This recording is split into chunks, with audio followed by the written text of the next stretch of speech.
എല്ലാവർക്കും സലു കിച്ചണിലേക്ക് സ്വാഗതം. ഇന്നത്തെ വീഡിയോ നിങ്ങൾ സ്കിപ്പ് ചെയ്യാതെ കാണണേ. കുറച്ച് വിശേഷങ്ങളും അതുപോലെ തന്നെ നിങ്ങൾക്ക് ഉപകാരപ്പെടുന്ന കുറച്ച് ടിപ്സും ഒക്കെ ഞാൻ ഇതിൽ പറയുന്നുണ്ട്. അപ്പോൾ ദാ ഇത് കണ്ടോ, ഞാൻ പുതിയ മൺചട്ടി വാങ്ങിയത്. ഇതിപ്പം ഒരു ദിവസം നമ്മൾ ഇതുപോലെ വെള്ളത്തിൽ മുക്കി വച്ചേക്കണം. അപ്പം മുക്കി വയ്ക്കുമ്പോഴേക്കും അതിൽ നിന്ന് ഇങ്ങനെ ഈ നൊരയായിട്ട് വരികയാണെങ്കിൽ അതിൻ്റെ അർത്ഥം അത് അത്ര നല്ല ചട്ടിയല്ല എന്നുള്ളതാണ് കേട്ടോ. പക്ഷെ ഈ ചട്ടി ഞാൻ വെള്ളത്തിലേക്ക് ഇട്ടപ്പോഴേക്ക് അങ്ങനത്തെ യാതൊരു പ്രശ്നം ഉണ്ടായിരുന്നില്ല. അപ്പോൾ ആ ചട്ടി ഇതുപോലെ എടുത്തോണ്ട് വരികയാണ്. അപ്പം ഞാൻ ചട്ടി പഴക്കുന്ന വീഡിയോ ഒക്കെ ഇതിനു മുൻപ് ഒരുപാട് പ്രാവശ്യം പല രീതിയിൽ പഴക്കുന്നത് കാണിച്ചിട്ടുണ്ടായിരുന്നു. ഉമിയിട്ട് പഴക്കുന്നത് കാണിച്ചു, കഞ്ഞിവെള്ളത്തിൽ പഴക്കുന്നത് കാണിച്ചു, തേയില വെച്ചിട്ട് പഴക്കുന്നത് കാണിച്ചു. അതായത് ഇൻസ്റ്റന്റ് ആയിട്ട് നമുക്ക് അപ്പം തന്നെ ഉപയോഗിക്കാൻ പറ്റുന്ന രീതി. അങ്ങനെ ഒരുപാട് പ്രാവശ്യം ഒരുപാട് ടൈപ്പിൽ ഞാൻ കാണിച്ചിട്ടുണ്ടായിരുന്നേ. അപ്പം അതിൽ നിന്ന് വ്യത്യസ്തമായിട്ടുള്ള രീതിയിലാണ് ഇന്നിപ്പോൾ ഞാനിത് പഴക്കിയെടുക്കാനായിട്ട് പോകുന്നത്. പിന്നെ നിങ്ങൾക്ക് എങ്ങനെയാണ് ഉമിയിട്ട് പഴക്കിയെടുക്കുന്നതാണോ ഇഷ്ടം, തേയില തിളപ്പിച്ചുള്ളതാണോ, കഞ്ഞിവെള്ളത്തിൽ മുക്കി എടുക്കുന്നതാണോ ഇഷ്ടം? അപ്പം വേണ്ട, നല്ല ചട്ടിയാണ് കേട്ടോ. ശരിക്കും പറഞ്ഞാൽ ഞാനിത് മാർക്കറ്റിൽ നിന്ന് വാങ്ങിയ ചട്ടിയാണ്. വലിയ വിലയൊന്നും ഇല്ല കേട്ടോ. എനിക്കിത് 100 രൂപയ്ക്കാണ് ആ ചേച്ചി തന്നത് കേട്ടോ. ഇന്ന് നമ്മൾ പുറത്ത് കടകളിൽ നിന്നൊക്കെ അല്ലെങ്കിൽ വെളിയിൽ നിന്നൊക്കെ വാങ്ങിക്കുകയാണെങ്കിൽ വലിയ വില കൊടുത്താണ് ഈ സെയിം ചട്ടി നമുക്ക് കിട്ടുന്നത്. പക്ഷെ അതിൻ്റെ ആവശ്യമില്ലാന്ന് ഇപ്പം എനിക്ക് മനസ്സിലായി. അപ്പം ഞാൻ കുറച്ച് മൈദാമാവാണ് അതിലേക്ക് ഇട്ടത്. ഇതിലേക്ക് കുറച്ചധികം വെള്ളം ഇതുപോലെ ഒന്ന് ഒഴിച്ചു കൊടുക്കും. അപ്പം മൈദാമാവിലാണ് ഞാനിത് കലക്കിയെടുക്കുന്നത്, പഴക്കിയെടുക്കുന്നത്. കണ്ടോ, വെള്ളം ഒഴിച്ച് കഞ്ഞിവെള്ളം പോലെ ആണ് അതിരിക്കുന്നത്. ഒരുപാട് മൈദാമാവൊന്നും ഞാൻ ചേർത്തിട്ടില്ല. എന്നിട്ട് നമുക്ക് ഗ്യാസ് ഓൺ ചെയ്തിട്ട് ഇതുപോലെ ഒന്ന് വെച്ച് കൊടുക്കണം. പിന്നെ കുറച്ചൊന്ന് ചൂടായി വരുമ്പോഴേക്കും നമ്മൾ ഫ്ലെയിം കുറച്ച് കൊടുക്കാൻ മറന്നു വരുത് കേട്ടോ. അപ്പം അതവിടെ റെഡിയാവുന്ന സമയത്ത് ഞാൻ എൻ്റെ ബ്രേക്ക്ഫാസ്റ്റ് ഉണ്ടാക്കാൻ വേണ്ടിയിട്ട് കുറച്ച് തേങ്ങ ഒന്ന് ഓവനിലേക്ക് വെച്ചതാണേ. അപ്പോൾ ഇതുപോലെ ഫ്ലെയിം ഒന്ന് കുറച്ച് വെച്ച് കൊടുക്കണം. ഇതിപ്പം പെട്ടെന്ന് മയക്കി കിട്ടാൻ വേണ്ടിയിട്ടാണ് ഇങ്ങനെ ഈ ഒരു രീതിയിൽ എടുക്കണത്. ഇപ്പം കഞ്ഞിവെള്ളമൊക്കെ എടുക്കണമെങ്കിൽ പിന്നെ ചോറ് വെച്ചിട്ടല്ലേ നമുക്കത് പറ്റത്തുള്ളൂ. അപ്പോൾ എന്താണോ നമുക്ക് സൗകര്യം അതിനനുസരിച്ച് നമ്മൾ പഴക്കിയെടുക്കണം. ഇപ്പം ഞാൻ അപ്പം ഉണ്ടാക്കാൻ വേണ്ടിയിട്ടാണ് കേട്ടോ മിക്സിയുടെ ജാറിലേക്ക് ആദ്യം കുറച്ച് ഇളം ചൂടുവെള്ളമാണ് ഒഴിച്ചത്. പിന്നെ 1.5 കപ്പോളം വറുത്ത അരിപ്പൊടിയാണ്. ഇൻസ്റ്റന്റ് അപ്പമാണ് ഞാൻ റെഡിയാക്കണത്. പിന്നെ നമുക്ക് തേങ്ങ ഇതിലേക്ക് ഇട്ട് കൊടുക്കാം. ഞാൻ എപ്പോഴും അപ്പം ഉണ്ടാക്കുമ്പം ഇതുപോലെ കുറച്ചധികം തേങ്ങ ഇട്ട് കൊടുക്കും കേട്ടോ. എനിക്ക് ആ തേങ്ങയുടെ ടേസ്റ്റ് ഇഷ്ടമാണ്. എന്നിട്ട് 1 കപ്പ് ചോറും പാകത്തിനുള്ള ഉപ്പും അതുപോലെ തന്നെ കുറച്ച് പഞ്ചസാരയും ഈസ്റ്റും കൂടി ഇതിലേക്ക് ചേർത്ത് കൊടുക്കും. അപ്പോൾ നിങ്ങൾക്ക് ഇതുപോലെ അപ്പത്തിൽ തേങ്ങ കൂടുതൽ ചേർക്കുന്നതാണോ ഇഷ്ടം? തേങ്ങ ഇടാതെ അപ്പം ഉണ്ടാക്കുന്നവരും ഉണ്ട് കേട്ടോ. പക്ഷേ എനിക്ക് അങ്ങനെ ഇഷ്ടമല്ല കേട്ടോ. നമ്മൾ വെള്ളം വേണമെങ്കിൽ ഇതുപോലെ ഇടയ്ക്കൊന്ന് നമുക്ക് അരയ്ക്കുമ്പോൾ മനസ്സിലാവില്ല വെള്ളം വേണം എന്നുള്ളത്. അപ്പം ഇതിൻ്റെയൊക്കെ കറക്റ്റ് മെഷർമെൻ്റൊക്കെ ഞാൻ ചെയ്തിട്ടുള്ള വീഡിയോയ്ക്ക് ഇതിനു മുൻപ് ഒരുപാട് പ്രാവശ്യം കാണിച്ചിട്ടുള്ളതാണ്. അരച്ച് നമുക്ക് ഇതൊരു ബൗളിലേക്ക് ഒഴിച്ചു വയ്ക്കാം. ഇതിപ്പോൾ ഞാൻ ഇൻസ്റ്റന്റ് അപ്പം റെഡിയാക്കുന്നതുകൊണ്ടാണ് ഇതിലേക്ക് നമ്മൾ ഈസ്റ്റ് ചേർത്തത് കേട്ടോ. അപ്പോൾ ഇവിടെ ഫ്ലെയിം കുറച്ച് വെച്ചത് കൊണ്ട് തന്നെ തിള വരാറായിട്ടുണ്ട്. അപ്പോൾ ഇടയ്ക്കിടയ്ക്ക് നമ്മളിതൊന്ന് ഇളക്കി കൊടുക്കണം കേട്ടോ. കാരണം മൈദമാവല്ലേ. അപ്പം ശരിക്കും പറഞ്ഞാൽ നന്നായിട്ട് അത് പഴകി കിട്ടും കേട്ടോ. എന്നിട്ടാണ് ഞാൻ ചായക്ക് വെച്ചത് കേട്ടോ. അപ്പം നിസാർക്ക പള്ളിയിൽ നിന്ന് വന്നിട്ടില്ല. അപ്പം ചായക്ക് വയ്ക്കുമ്പം ഇതുപോലെ ഞാൻ 2 പേർക്കുള്ള ചായ, കൂടുതൽ ഇവിടെ ഫാബിമോളാണ് ചായ ഉണ്ടാക്കണത്. ഇന്നിപ്പം ഞാനാണ് ചായ റെഡിയാക്കുന്നത് കേട്ടോ. അപ്പോൾ ചായക്ക് വെച്ചിട്ടുണ്ട്. അപ്പം നിസാർക്ക വരുന്ന സമയത്ത് നിസാർക്കയുടെ ചായ കൊടുക്കത്തേ ഉള്ളൂ കേട്ടോ. ഒന്നും കൂടി ചൂടാക്കി കൊടുക്കാണ് പതിവേ. കാരണം മുൻപൊക്കെ ആണെങ്കിൽ ഈ ചായ കുടിക്കുന്ന സമയത്ത് നിസാർക്ക് ഇവിടെ ഉണ്ടാവും. പക്ഷേ ഇപ്പോൾ ഈ പള്ളിയിലൊക്കെ പോയിട്ട് പിന്നെ ലേറ്റ് ആയിട്ടേ വീട്ടിലേക്ക് വരത്തുള്ളൂ. അപ്പോൾ പിന്നെ എനിക്ക് പിന്നെ അത്ര നേരം ഇരിക്കുമ്പോഴേക്ക് പിന്നെ അന്നത്തെ ദിവസം പിന്നെ ചായ കുടിച്ചില്ലെങ്കിൽ എന്തോ പോലെയാണ്, തലവേദന, എടുപ്പോ എന്തൊക്കെയോ പോലെ ആവും. അതായത് ചായക്ക് അഡിക്റ്റഡ് ആയെന്ന് തന്നെ പറയാം. അങ്ങനെ പറയുന്നതാണ് ശരി കേട്ടോ. അപ്പോൾ ചായ കിട്ടിയില്ലെങ്കിൽ എന്തോ പോലെയാണ്. പണ്ട് ഞാനിങ്ങനെ ചായയൊന്നും കുടിക്കുന്ന ഒരാളൊന്നും അല്ലായിരുന്നു. നിങ്ങളൊക്കെ ചായ കുടിക്കുന്നവരാണോ അതെ കോഫി കുടിക്കുന്നവരാണോ? നിങ്ങൾക്കൊക്കെ ചായയോടാണോ പ്രിയം ഒക്കെ പറയൂ കേട്ടോ. എനിക്ക് നല്ല കടുപ്പത്തിൽ തന്നെ ചായ വേണേ. പിന്നെ ഞാനിത് ഫ്രീസറിൽ നിന്ന് എടുത്തുകൊണ്ട് വന്നതാണേ. ചക്കയപ്പം ഇല്ലേ, ഞാൻ അന്ന് ചക്കയപ്പം ഉണ്ടാക്കിയപ്പോൾ ഞാൻ കാണിച്ചിട്ടുണ്ടായിരുന്നല്ലോ, ഞാനിത് സിപ്ലോ കവറിലാക്കി ഫ്രീസറിൽ വെക്കുന്നത്. അങ്ങനെ വെച്ചതാണ് കേട്ടോ. ഇത് ആവശ്യത്തിനനുസരിച്ച് ഞാൻ ഇതുപോലെ ഓവനിൽ വെച്ച് ചൂടാക്കി എടുക്കുകയാണ് ചെയ്യണത്. ശരിക്കും നമ്മൾ അപ്പോഴുണ്ടാക്കി എടുക്കുന്ന ചക്കയപ്പത്തിൻ്റെ അതേ ടേസ്റ്റ് തന്നെ നമുക്ക് ഇങ്ങനെ ചെയ്യുമ്പോഴും കിട്ടുവേ. അങ്ങനെ എനിക്ക് ഞാൻ ചെയ്യാനുള്ള കാര്യം എന്താണെന്ന് വെച്ചാൽ, ഒരു പ്രാവശ്യം ഞാൻ പറഞ്ഞില്ലേ, ഞാനൊരു ഹൈപ്പർ മാർക്കറ്റിൽ നിന്ന് ചക്കയപ്പം വാങ്ങിച്ച് ഇതുപോലെ കഴിച്ചു. പക്ഷെ അതിന് ടേസ്റ്റ് ഒന്നും ഉണ്ടായിരുന്നില്ല. അപ്പം എനിക്ക് തോന്നി എന്തുകൊണ്ട് നമുക്കിതുപോലെ ചെയ്തുകൂടാ. അങ്ങനെയാണ് ഞാനിത് ട്രൈ ചെയ്തത്. ശരിക്കും പറഞ്ഞാൽ നല്ല സക്സസ് ആണെന്ന് തന്നെ പറയാം. നിങ്ങൾക്കും ഇതുപോലെ ചെയ്തെടുക്കാം കേട്ടോ. അപ്പോൾ അത് കഴിഞ്ഞപ്പോഴേക്കും ഞാൻ ഇവിടെ എപ്പോഴും ഞാൻ ഇങ്ങനെയാണ് കേട്ടോ. രാവിലെ ആണെങ്കിൽ ഞാൻ ഇങ്ങനെ വന്നിരുന്നിട്ടേ ചായ കുടിക്കാറുള്ളൂ കേട്ടോ. എനിക്കതാണ് ഭയങ്കര ഇഷ്ടം. പിന്നെ ഞാൻ ഇതിനു മുൻപ് കാണിച്ചിട്ടില്ല എന്നേ ഉള്ളൂ, ഒരു 5-6 റംബൂട്ടാനൊക്കെ ഇതിൽ പിടിച്ചിട്ടുണ്ടായിരുന്നേ. ഇപ്പം ഈ ഒരെണ്ണമാണ് ഇങ്ങനെ പഴുത്ത് വരുന്നതേ ഉള്ളൂ. പക്ഷെ വലുതായിട്ടൊന്നും അങ്ങനെ ഇങ്ങനെ ചില ഇതിൽ കാണുന്നത് പോലെ നിറച്ചു പിടിച്ച് കിടന്ന് അങ്ങനെയൊന്നും ഇല്ല കേട്ടോ. ഇത്ര മാത്രമേ അവിടെ ആയിട്ട് പച്ചപ്പ്. ഇത് ഫുള്ള് കിട്ടുമെന്നുള്ള കാര്യമൊന്നും അറിയത്തില്ല. അതുപോലെ തന്നെ ഈ ഒരു അബിയു ഉണ്ടാ, അതിൻ്റെ ആ ഒരു കമ്പിനൊന്നും ഒരു ബലമില്ല. അപ്പോൾ ഈ അബിയുവിൽ എന്തൊക്കെ ചെയ്യും എന്ന് നിങ്ങൾക്ക് അറിയുന്നവരൊന്ന് പറഞ്ഞു തരണേ. പിന്നെ ഇതിൻ്റെ ഇടയിൽ കുറേ പണികളൊക്കെ ഉണ്ടായിരുന്നു കേട്ടോ. ഞാൻ ബ്രേക്ക്ഫാസ്റ്റ് ഉണ്ടാക്കി, അത് കഴിച്ചു, പിന്നെ കുറച്ച് തുണി നനയ്ക്കാനുണ്ടായിരുന്നു. അങ്ങനെ പിന്നെ നമുക്കറിഞ്ഞൂടെ ഒരു വീട്ടിലാകുമ്പോൾ കുറേ പണികളൊക്കെ ഉണ്ടാവും. അപ്പം അതൊന്നും പിന്നെ ഞാൻ വീഡിയോ എടുക്കാനായിട്ട് നിന്നില്ല. ഇപ്പം ഞാൻ ലഞ്ചിന് വേണ്ടിയിട്ട് തയ്യാറാക്കാൻ വേണ്ടിയിട്ടാണ് കൊച്ചുള്ളിയും സവാളയൊക്കെ എടുത്തത് കേട്ടോ. അപ്പോൾ അതിനിപ്പം നന്നായിട്ട് ഒന്ന് കഴുകി എടുത്തിട്ട് വരാം കേട്ടോ. അപ്പം നമ്മൾ ഈ സവാള ഉപയോഗിക്കുന്നതിൽ നിന്നും കൊച്ചുള്ളി ഉപയോഗിക്കുമ്പം ഏതൊരു കറിക്കാണെങ്കിലും നല്ല ടേസ്റ്റാണേ. പിന്നെ ഞാനിവിടെ നമുക്ക് എല്ലാവർക്കും കൂടി ഉണ്ടാക്കാനുള്ളത് കൊണ്ട് ഞാൻ സവാളയും കൊച്ചുള്ളിയും രണ്ടും ചേർത്തിട്ടാണ് ഉണ്ടാക്കണത് കേട്ടോ. അല്ലെങ്കിൽ പിന്നെ കുറേ കൊച്ചുള്ളി നമ്മളിങ്ങനെ ഇരുന്ന് പൊളിക്കണ്ടേ. അപ്പോൾ ഇത് ഒന്ന് കഴുകി എടുക്കണേ. അതുപോലെ തന്നെ എനിക്ക് തോന്നുന്നു നമ്മളുടെ ഇവിടെ തിരുവനന്തപുരം സൈഡിൽ കൊച്ചുള്ളി ഒരുപാട് ഉപയോഗിക്കും കേട്ടോ.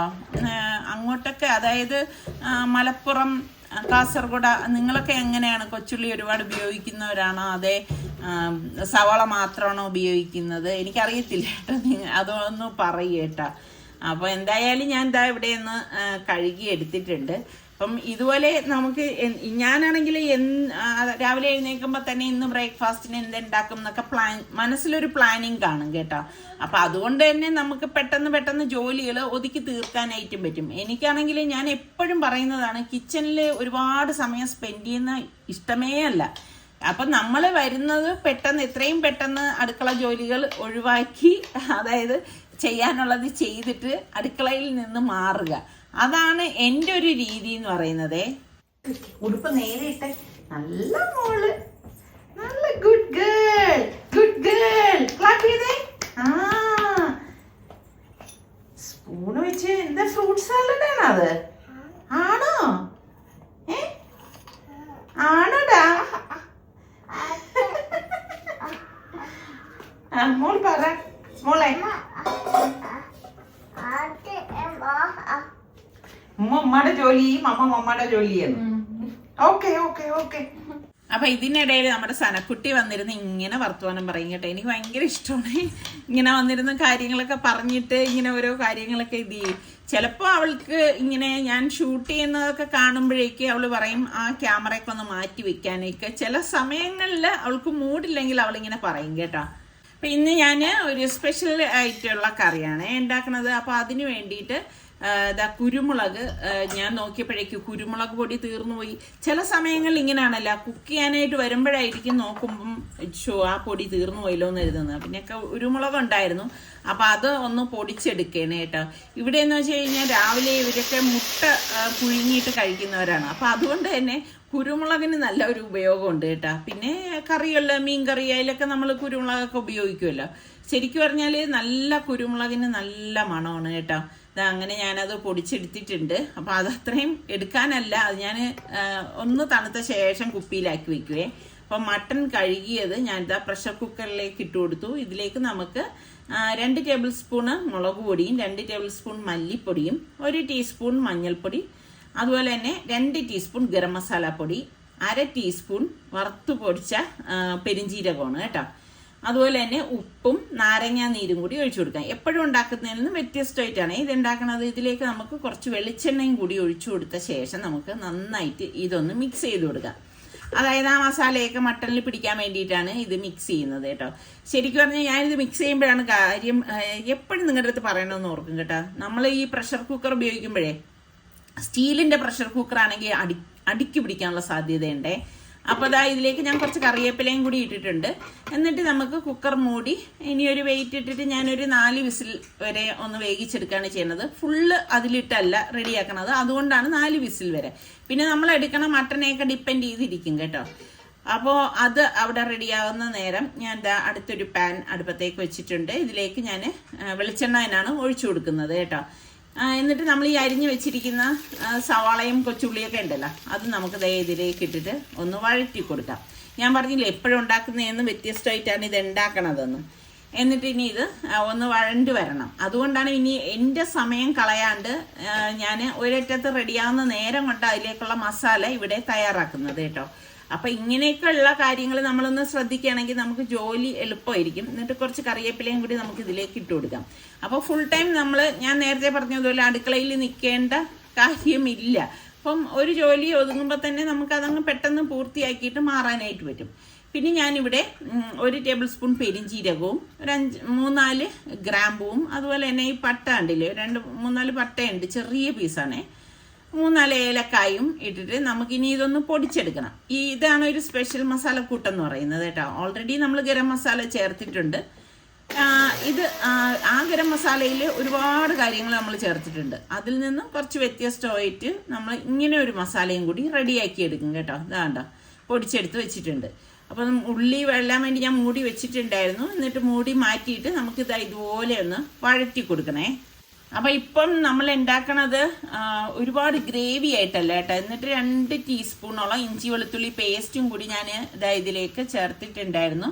എന്നിട്ടൊന്ന് മൂടി വെച്ച് കൊടുക്കാം. അപ്പോൾ അത് പെട്ടെന്ന് തന്നെ ചൂടായി വന്നോളും കേട്ടോ. അപ്പം സ്റ്റീം പോയ ശേഷം ഞാൻ കുക്കറൊന്ന് ഓപ്പൺ ചെയ്തേ. അപ്പോൾ കറക്റ്റ് പരുവത്തിന് ഇത് വെന്ത് വന്നിട്ടുണ്ട്.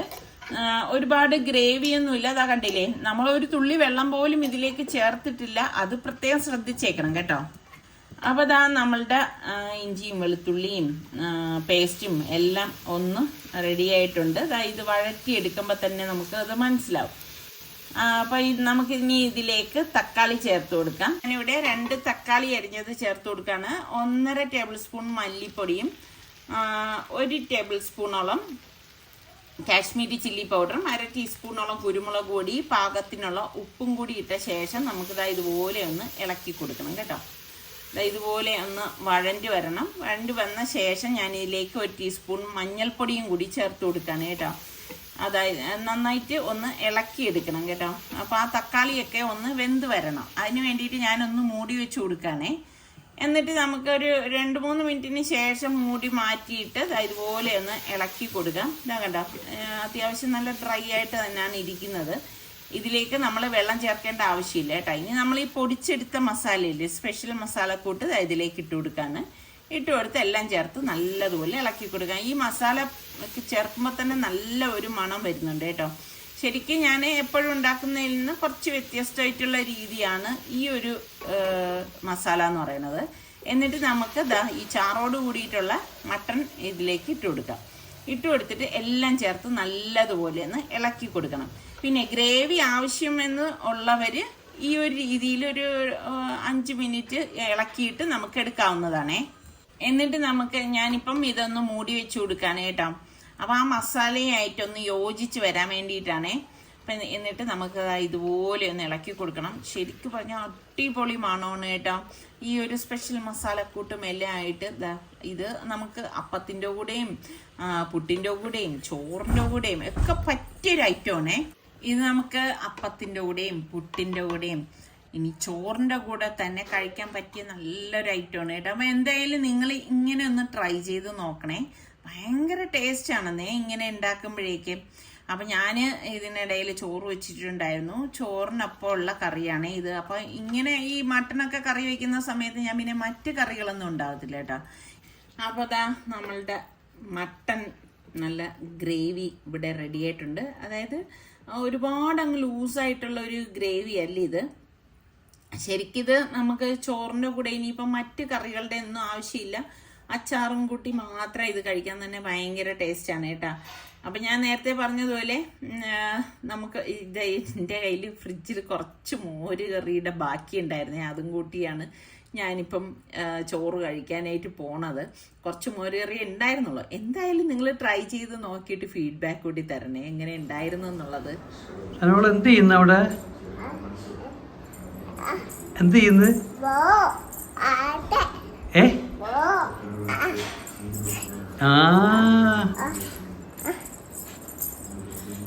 ഇന്ന് പോണ്ടേ? നോക്ക്, സാധനം വാങ്ങിക്കാൻ പോണ്ടേ? ടാറ്റ പോണ്ടേ? എവിടെ പോണം? ചെരുപ്പ് വാങ്ങിക്കണം മോക്ക്. പിന്നെ വാപ്പാക്ക് എന്ത് വാങ്ങിക്കണം? നന്നയ്ക്ക് വാങ്ങിക്കണോ? ആ പിന്നെന്ത് വാങ്ങിക്കണം? ഈ വാപ്പാക്ക് ഈ ബൊമ്മ തരൂ. ഇതാര്? പേരെന്തോ? ആ ബൊമ്മയുടെ പേരെന്തോ? അയ്യോ വീട്.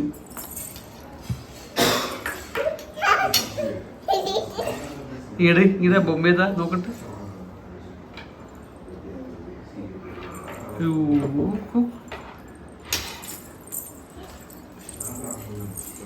അപ്പാക്കത്താ ഉമ്മ കൊടുക്കട്ടാ വാപ്പ? ഒരു ഉമ്മ കൊടുക്കട്ടെ? വാപ്പ കൊടുക്കണ്ടേ? വാപ്പ ഉമ്മ കൊടുക്കട്ടാ? ആരെ ബൊമ്മ? എന്റെ ബൊമ്മ അല്ലേ? നമുക്ക് വൈകുന്നേരം പോയേ പുറത്ത്. ഇപ്പൊ ചോറൊക്കെ തിന്നതല്ലേ ഉള്ളു, പിന്നെ പോ കേട്ടാ. Okay okay. ഇന്ന് കൊണ്ടുപോയി, ഇത് അലമാരയെ കൊണ്ടുപോയി നോക്കട്ടെ. നല്ല കുട്ടിയാണ്. എല്ലാം ഒതുക്കി വയ്ക്കണേ കളിച്ചിട്ട്. ഇതുപോലെ നിസാറിക്ക സനക്കുട്ടിയുടെ അടുത്ത് പറയാനാ വൈകിട്ട് നമുക്ക് പുറത്തു പോവാം എന്നൊക്കെ പറഞ്ഞിട്ട് അവള് കളിക്കുമ്പോഴേക്ക് എല്ലായിടത്തും ഒതുക്കി വെക്കണേ എന്നൊക്കെ പറഞ്ഞു കഴിഞ്ഞാണ്ടല്ലോ ഭയങ്കര സ്മാർട്ടായിട്ട് എല്ലായിടത്തും ഒതുക്കി വെക്കുവേ. അല്ലെങ്കിൽ എന്താന്ന് വെച്ചാല് അവൾ ഇതിലേക്ക് ഇറങ്ങി അതിലേക്ക് ഇറങ്ങി അങ്ങനെ പോകും കേട്ടോ. എന്നിട്ട് പിന്നെ നിസാറിക്കൊക്കെ ഇങ്ങനെ ഇരിക്കാനുള്ള സമയം കൊടുക്കത്തില്ല. പാപ്പാ ടാറ്റാ ടാറ്റ എന്ന് പറഞ്ഞിരിക്കും. അങ്ങനെയാണ് സനക്കുട്ടിയൊക്കെ ഒരുക്കി ഇറങ്ങി. ഇനിയിപ്പോൾ അതാ വെളിയിലോട്ട് പോവാണ് കേട്ടോ. അപ്പൊ ഇപ്പൊ പിന്നെ കുറച്ചിങ്ങനെ അറിവായി ഒക്കെ വരാണല്ലോ. അപ്പൊ പോവാന്ന് പറഞ്ഞു കഴിഞ്ഞാൽ അവൾ അത് തന്നെ ഓർത്തോണ്ടിരിക്കുകയെ. അതുപോലെ വണ്ടിയിലിരുന്ന് പറയായിരുന്നു ഫോൺ വേണോ. അങ്ങനെയാണ് ഞാൻ ഫോൺ എടുത്ത് ഫാബിയോളെ കയ്യിൽ കൊടുത്തത്, സനക്കുട്ടിയുടെ ഫോൺ കേട്ടോ. അതിങ്ങനെ കയ്യിലിങ്ങനെ കൊണ്ട് നടക്കും കേട്ടോ. അപ്പൊ ഇപ്പോഴെന്ന് പറഞ്ഞു കഴിഞ്ഞാല് ഈ ക്ലൈമറ്റ് എന്ന് പറഞ്ഞു കഴിഞ്ഞാല് ചൂടുണ്ടോന്ന് ചോദിച്ചാൽ ചൂടുണ്ട് അത്യാവശ്യം. പിന്നെ എപ്പോഴെങ്കിലും ഒരു മഴ പെയ്യാറുമുണ്ട്. ഇപ്പം 2-3 ദിവസമായിട്ട് വലിയ മഴക്കോള് വന്നങ്ങ് പോവാണ് ചെയ്യണത്. അത്യാവശ്യം നല്ല ചൂടും വരുന്നുണ്ട് കേട്ടോ. അങ്ങനെ ഇപ്പം അതൊന്നും നോക്കിയില്ല. അവൾക്കൊരു വാക്ക് കൊടുത്തു കഴിഞ്ഞാൽ അത് നമ്മൾ പാലിക്കണമല്ലോ. അങ്ങനെ ഇപ്പം അവളെയും കൊണ്ട് പോവാണ്. കാരണം 1-2 കാര്യങ്ങളൊക്കെ ഉണ്ട്. അപ്പം അതുകൊണ്ടാണ് ഇപ്പം നമ്മൾ അങ്ങനെ അങ്ങ് ഈ സമയത്ത് ഇറങ്ങിയത്. പിന്നെ വൈകുന്നേരം ആയി കഴിഞ്ഞാൽ പിന്നെ സാർക്കൊക്കെ പള്ളിയിലും ഒക്കെ പോകാനുള്ളതുകൊണ്ട് പിന്നെ അതൊന്നും നടക്കത്തില്ല. അതുകൊണ്ടാണ് ഇപ്പോൾ ഷോപ്പിംഗ് ഒക്കെ ഈ ഒരു ടൈമിൽ പോണത് കേട്ടോ. അപ്പോൾ ഇവിടെ എത്തിയപ്പോഴേക്ക് അവസാനം കുട്ടി അങ്ങ് ഉറങ്ങിപ്പോയി. എപ്പോഴും അങ്ങനെയാണ്, വണ്ടി കയറി കഴിഞ്ഞ് കുറച്ച് കഴിയുമ്പോൾ ആളങ്ങ് ഉറങ്ങിപ്പോവും കേട്ടോ. അങ്ങനെ ഇപ്പോൾ സനക്കുട്ടിയുടെ താഴെ നിർത്തി ഡ്രസ്സൊക്കെ ഒന്ന് നേരെ ആക്കിയപ്പോഴേക്കും ആള് ഉണർന്നു കേട്ടോ. അപ്പൊ അവളിങ്ങനെ ടാറ്റ എന്നൊക്കെ പറയുന്നുണ്ട്. വേണ്ട, ഉറക്കത്തിൽ നിന്ന് ഉണർന്നതിന്റെ ആ ഒരു ഇതാണ് കാണിക്കുന്നത് കേട്ടോ.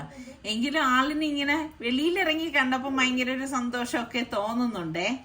പിന്നെ ഒരു വിശേഷമുണ്ട് കേട്ടോ. അപ്പൊ അതിന് വേണ്ടിയിട്ട് ഡ്രസ്സ് എടുക്കാനാണേ നമ്മള് ഇങ്ങോട്ടേക്ക് വന്നത്. ഇതിപ്പോ കുറച്ച് ദൂരത്തുനിന്നാണ്.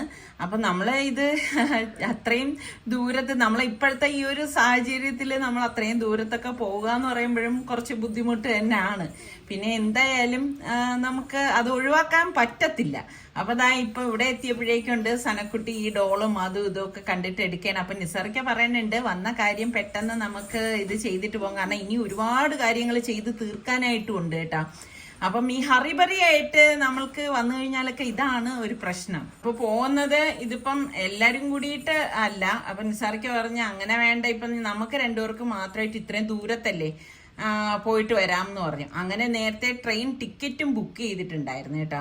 അപ്പം എന്താ നിസർക്കൊക്കെ ഇപ്രാവശ്യം വന്നപ്പോഴേക്കും കുറേ ഷർട്ടുകളൊക്കെ ഇവിടെ ഉണ്ട്. അപ്പോൾ ആകെ കൺഫ്യൂഷനായി കേട്ടോ, ഏതെടുക്കണം എന്നുള്ളത്. അപ്പം ഞാൻ പറയുന്നുണ്ട് ഇഷ്ടപ്പെട്ടതൊക്കെ അങ്ങ് എടുത്തു കഴിഞ്ഞാൽ പിന്നെ ആ പ്രശ്നമൊന്നും ഇല്ലല്ലോ. അപ്പം അതിനിടയിൽ ആ സനക്കുട്ടി ഇങ്ങനെ ഓടി നടന്ന് ആ മിററിലും ഒക്കെ ഒന്ന് കളിക്കുന്നുണ്ടേ. അപ്പൊ നമുക്ക് സനക്കുട്ടിയെയും കൊണ്ടുപോകാന്നൊക്കെ ഇങ്ങനെ നിസാറിക്ക പറയുന്നുണ്ടേ. അപ്പൊ ഞാൻ പറഞ്ഞു അത് ശരിയാവത്തില്ല, ഇത്രയും ദൂരത്ത് പോയിട്ട് അവളെ ഇടയ്ക്ക് വെച്ച് മമ്മ എന്നൊക്കെ വിളിച്ചു കഴിഞ്ഞാലും ആകെ പ്രശ്നമാവും. അപ്പൊ സനക്കുട്ടിക്ക് ഷൂസൊക്കെ എടുത്തു തരാമെന്ന് നിസാറിക്ക പറയുന്നുണ്ടായിരുന്നു കേട്ടോ. അപ്പൊ അവളിങ്ങനെ എല്ലാം ഓർത്തു വയ്ക്കും. ഇടയ്ക്കിടയ്ക്ക് വന്ന് നിന്നിട്ട് നിസാറിക്ക ഷർട്ട് എടുക്കുന്നതിൻ്റെ ഇടയിൽ ഷൂസ് എന്നൊക്കെ പറയുന്നുണ്ടായിരുന്നു. അപ്പോൾ അതിനിടയിൽ ഇതാ അവിടെ കണ്ട ഷൂസ് നല്ലൊരു കളർ തോന്നിയപ്പം സനക്കുട്ടിക്ക് ഇതാ ഇട്ട് കൊടുത്തേണേ. ഇട്ടപ്പോൾ ഉണ്ട് സംഭവം ഇതാ നല്ല വലിപ്പമുള്ളത് കേട്ടോ. പിന്നെ അടുത്ത് കണ്ട അവൾക്ക് പാകത്തിനുള്ളതിന് ഇതാ കളറൊന്നുമില്ല, പക്ഷെ കാണാൻ അവൾക്ക് പാകമാണ്, കറക്റ്റാണ്. അപ്പൊ പിന്നെ അതെടുത്തു. അങ്ങനെ 2-3 ചെരുപ്പുകൾ ഇതാ കണ്ട. ഇത് നല്ല രസമുണ്ടല്ലേ, സ്പൈഡർമാൻ എന്ന് പറയുമ്പോൾ എനിക്ക് ഓർമ്മ നമ്മുടെ സുലുവിനെയാണ്. സുലു ഭയങ്കര സ്പൈഡർമാൻ ഫാനാണ്. അതിപ്പോഴും അങ്ങനെ തന്നെയാണ് കേട്ടോ. അവന്റെ പ്ലഗ് പോലും സ്പൈഡർമാൻ്റെ ആ ഒരു രീതിയിലുള്ള പ്ലഗാണ്. ഈ പവർ പ്ലഗ് ഇല്ലേ, അത്ര ഫാനാണ് അവൻ. അപ്പൊ അവിടെ ഒരു മോള് നിൽക്കുന്നുണ്ടായിരുന്നു. സനക്കുട്ടിക്കാണെങ്കിൽ ഇതുപോലെ കുട്ടികളെയൊക്കെ ഭയങ്കര ഇഷ്ടമാണ് കേട്ടോ. ഓടിച്ചെന്ന് ചേച്ചി എന്ന് പറഞ്ഞ് കൈയൊക്കെ ഇങ്ങനെ പിടിക്കുന്നുണ്ട്. അപ്പൊ അവളുടെ ഉടുപ്പിന് മാച്ച് ആയിട്ടുള്ള ചെരുപ്പ് കണ്ട് കറക്റ്റ് മാച്ച് കേട്ടോ. അപ്പൊ ഞാൻ പറഞ്ഞു ശരി എന്നാ വില അടിച്ചിട്ട് അതിങ്ങ് തന്നേക്ക് കുഞ്ഞിനെ. അപ്പൊ ഇട്ടിട്ട് പോവാന്ന് പറഞ്ഞു. കണ്ട നല്ല മാച്ച് ആയിട്ട്. എന്താ ചില സമയങ്ങളിൽ ഇങ്ങനെയാണ് കറക്റ്റ് ആയിട്ടൊക്കെ ഒത്തു കിട്ടുന്നുണ്ട് കേട്ടോ. അപ്പൊ അങ്ങനെ നമ്മളുടെ സനക്കുട്ടിക്ക് ഇട്ടുകൊണ്ട് വന്ന ചെരുപ്പ് മാറ്റിയിട്ട് ഇതിട്ട് കൊടുത്തു കേട്ടോ. ഇനിയിപ്പം നമ്മൾ നേരെ വീട്ടിലേക്ക് ആണ് പോണത്. കാരണം പോകുന്നതിന് മുന്നോടിയായിട്ട് തന്നെ കുറേ തയ്യാറെടുപ്പുകളൊക്കെ നടത്താനുണ്ട്. പിന്നെ ആകെ ഹറിബറി ആയി പോയി എന്ന് തന്നെ പറയാം കേട്ടോ. അപ്പൊ ഇനി നമുക്ക് ബാക്കി വിശേഷങ്ങളുമായിട്ട് വീണ്ടും കാണാം. അതുവരേക്കും എല്ലാവർക്കും ബൈ.